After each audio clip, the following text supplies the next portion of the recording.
Maya Goth shines in MaXXXine, showcasing the evolution of her character and the impact of past events from X. A vibrant cast brings 80s Hollywood to life with standout performances from Giancarlo Esposito and Elizabeth Debicki. It's good. MaXXXine Minx has finally made it to Hollywood in MaXXXine, the concluding chapter in A24's hit horror franchise. Writer-director Ty West took the world by storm in 2022, revitalizing the slasher genre with X before releasing its psychological thriller-style prequel Pearl mere months later.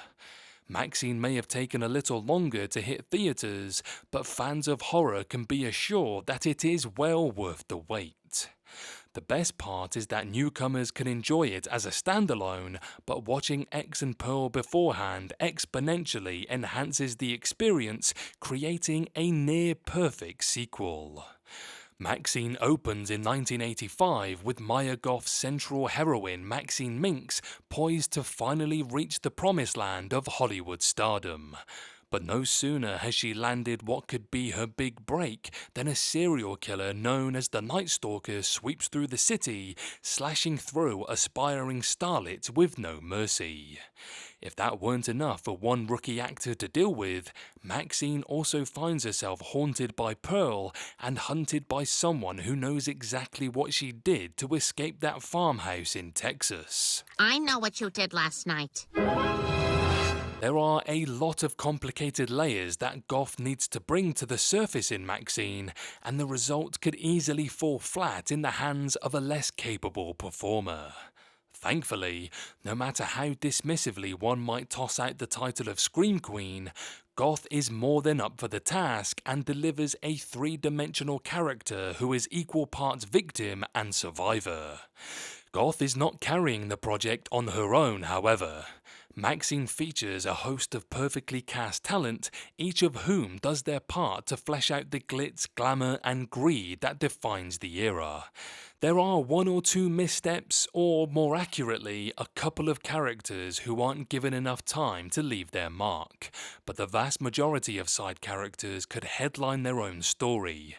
Giancarlo Esposito is the biggest standout, and he's clearly having the time of his life playing loyal to the core agent Teddy Knight, but Elizabeth Debicki's director role gives her plenty to chew on as well.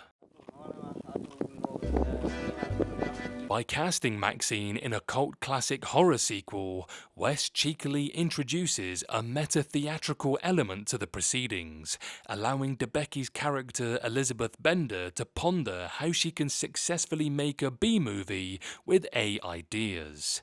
MaXXXine does just that, furthering the thesis of West's two previous movies, which explore thwarted desire and ambition.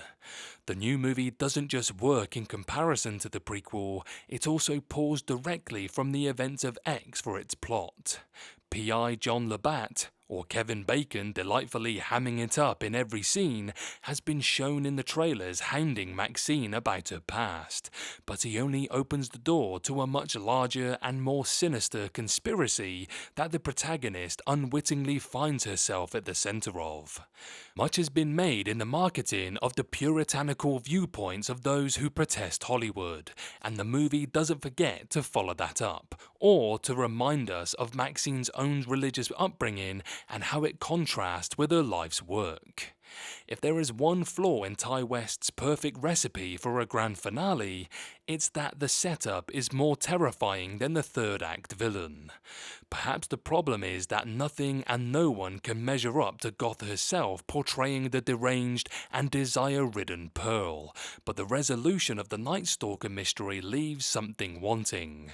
Thankfully, I was too busy deliriously rooting for MaXXXine Minx to come out on top once more to take much notice of the fact until after the credits rolled. Championship game! Championship? Woo!